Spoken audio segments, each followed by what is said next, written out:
विदुर जी का चरित्र है, भीष्म पितामह का चरित्र है, और फिर पांडवों का स्वदेश परित्याग करके परीक्षित जी को राज्य दे करके और हिमालय की यात्रा करने के चरित्र का वर्णन करके परीक्षित जी का दिव्य मंगलमय चरित्र, जिसमें भागवत की उपोद्घात हुआ है। मरणासन व्यक्ति को क्या करना चाहिए। तृतीय स्कंद में भगवान के भागवत के विशेष सूची प्रकट की गई है। सद्यो मुक्ति और क्रम मुक्ति, 4 प्रकार की धारणा, किस प्रकार से धारणा है। धारणा मतलब बारंबार जिसका चिंतन किया जाए तो वो ध्यान में परिणत हो जाएगा। सारे संसार में भगवान के अलावा कोई सत्ता नहीं है। भागवत में चतुश्लोकी भागवत का और भागवत के 10 लक्षणात्मक जो भागवत है उनका वर्णन किया गया। तृतीय स्कंद में विदुर मैत्रेय के संवाद के माध्यम से भगवान की बड़ी ही मंगलमयी कथाएं, श्री बारा भगवान का अवतार, कपिल भगवान का अवतार, कपिल जी का चरित्र, कपिल जी के द्वारा सांख्य शास्त्र का, भक्ति शास्त्र का, माता देवहूति को वर्णन करना। चतुर्थ स्कंद में ये चतुर्थ स्कंद वास्तव में 4 पुरुषार्थ होते हैं, धर्म अर्थ काम मोक्ष है। तो धर्म का वर्णन, धर्म सप्तत्वात्मक है, सप्ततंत्वात्मक यज्ञ को ही धर्म कहते हैं।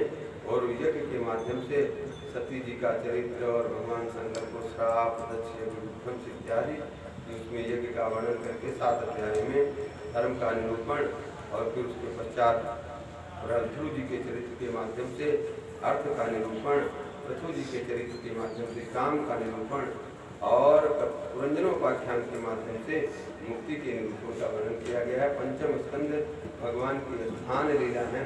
स्थान कहते हैं भगवान कहाँ रहते हैं।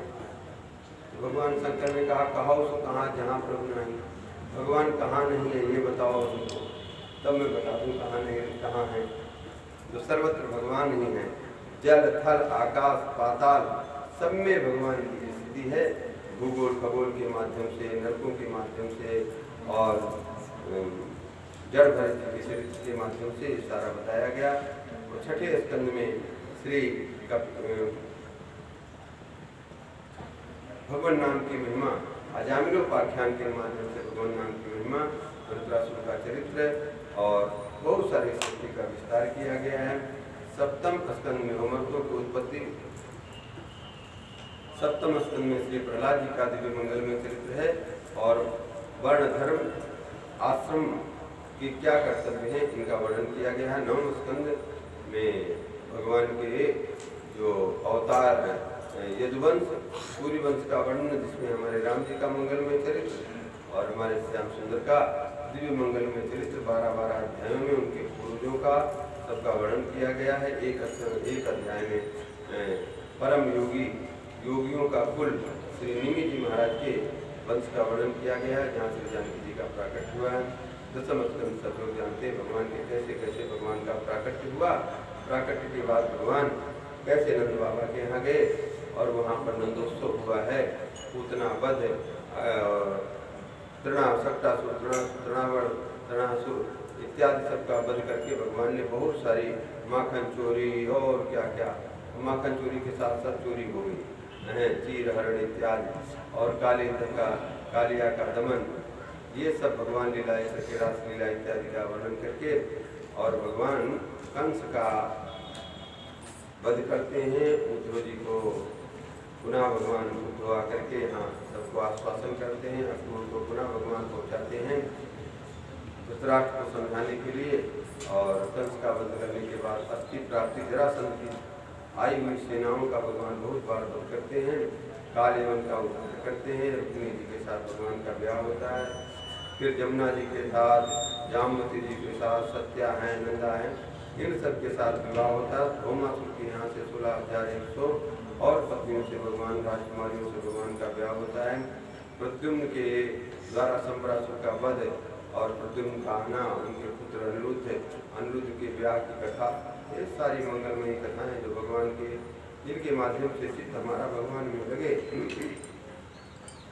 सबका वर्णन करके भगवान के संतानों का और भगवान के हंसी मजाक का, सुदामा जी का चरित्र, वेद इत्यादि के माध्यम से जीव के कर्तव्य को बताया गया है। वास्तव में हमारा परम कर्तव्य है भगवत आश्रय लेकर के, भगवान के चरणों का आश्रय लेकर के इस मानव जीवन को कृत्य करना, मानव जीवन की कृत्यता भगवत भक्ति में है।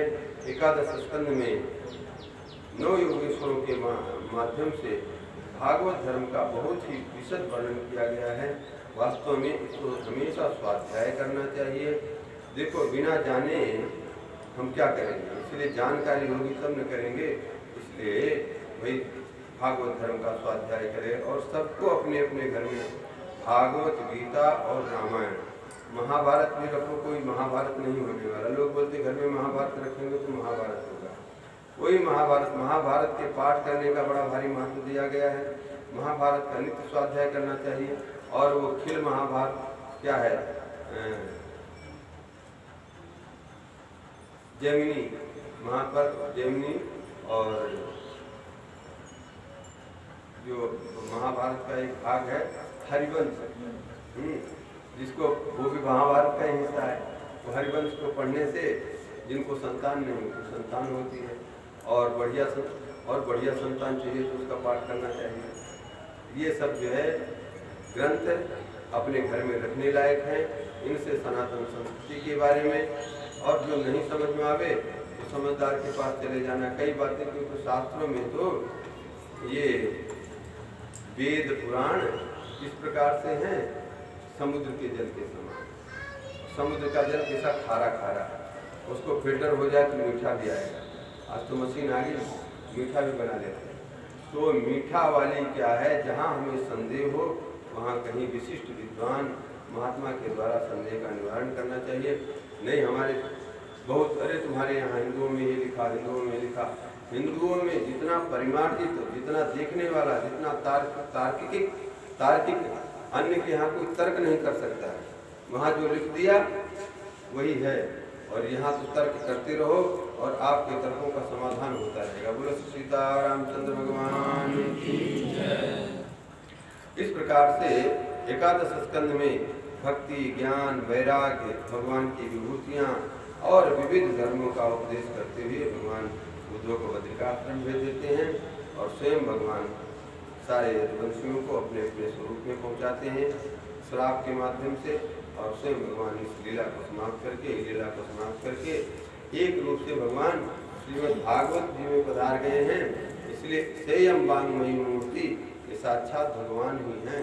भागवत जी को देखे, आज भी सनातन धर्म में कहीं भागवत जी की पोथी की यात्रा होगी, जो समझदार हैं वो हाथ जोड़ करके खड़े हो जाते हैं। प्रणाम करना चाहिए, साष्टांग हो तो साष्टांग, नहीं तो हाथ जोड़ ही लेना चाहिए। क्योंकि साक्षात भगवान ही भागवत के रूप में अपने कहीं गए नहीं, स्वरूप में इसी में तिरोधान हो गया। द्वादश स्कंद में कलयुगी राजाओं का वर्णन, पृथ्वी देवी का और कलयुगी लोगों के ऊपर उनकी जो मुस्कान छिटक रही है कि देखो बड़े बड़े राजा मर गए, ये 1 फीट जमीन के लिए हमारे लिए मर रहा है, अपने प्राण दे देगा ये, परंतु 1 फुट जमीन नहीं छोड़ेगा। 1 फुट क्या 1 इंच में हो जाता महाभारत।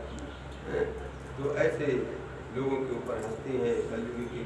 कलयुगी चरित्रों का वर्णन है, कलयुग के जो है अवतार, कलयुग में कल की भगवान के अवतार का वर्णन, और अंत में पुराण इत्यादि का परिसिद्धि की मोक्ष का वर्णन, और मोक्ष के बाद आप सुने हैं सब कुछ वर्णन आ गया। अब आ जाइए इसका आखिरी श्लोक। हम लोग एक श्लोक का पाठ कर लेते हैं, भगवान को प्रणाम कर लेते हैं। वो श्लोक